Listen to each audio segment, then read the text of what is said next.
এই মিনি ব্লগটা ২-৪ দিন পুরনো। সেদিন রবিবার ছিল। সকালবেলা উঠেই স্নান-টান সেরে, পুজো সেরে একেবারে প্রসাদ নিয়ে বসেছিলাম। তারপর আগের দিনের শাড়ি জামা কাপড়গুলো ভাঁজ করতে করতে একটা পার্সেল এসে পড়ে। আর পাশের বাড়ির একজন আন্টি এসে আমাকে পুজোর প্রসাদ দিয়ে যায়, আর আমি লাঞ্চে এটাই খেয়েছিলাম।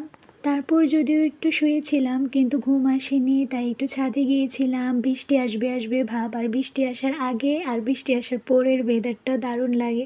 তো ছাদে একটু হাঁটাহাঁটি করার মধ্যেই হালকা হালকা করে বৃষ্টি পড়ছিল। তো বৃষ্টিটা এনজয় করতে করতে আমি নিচে এসে বইটা নিয়ে একটু পড়ছিলাম, আর একটু পরে আমি রেডি হয়ে যাই। সেদিন যেহেতু মনসা পুজো ছিল, তো প্রিয়াদের বাড়িতে আমাদের নিমন্ত্রণ ছিল। ওদের বাড়িতে মনসা পুজো হয়। আর প্রিয়াকে তোমরা আগেও দেখেছো, আমি আরেক দিনও দেখিয়েছিলাম। তো ওদের বাড়িতেই যাচ্ছিলাম হেঁটে হেঁটে, আর যেতে যেতে আমরা পুরোনো দিনের স্কুলের গল্প করছিলাম। আমরা 3 জন একই স্কুলে ছিলাম, তো গল্প করতে করতে পৌঁছে গেছি ওদের বাড়িতে।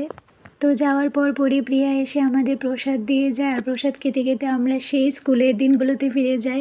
প্রিয়ার সাথে অনেক দিন পর আমাদের দেখা হয়। তো ওই দিন আমরা অনেক অনেক অনেক গল্প করেছিলাম। তো আমরা যে সময় গিয়েছিলাম সেরকম কোনো ভিড় ছিল না, তাই প্রিয়াও আমাদের একটু সময় দিতে পেরেছে। অনেকক্ষণ বসেছিল আমাদের সাথে।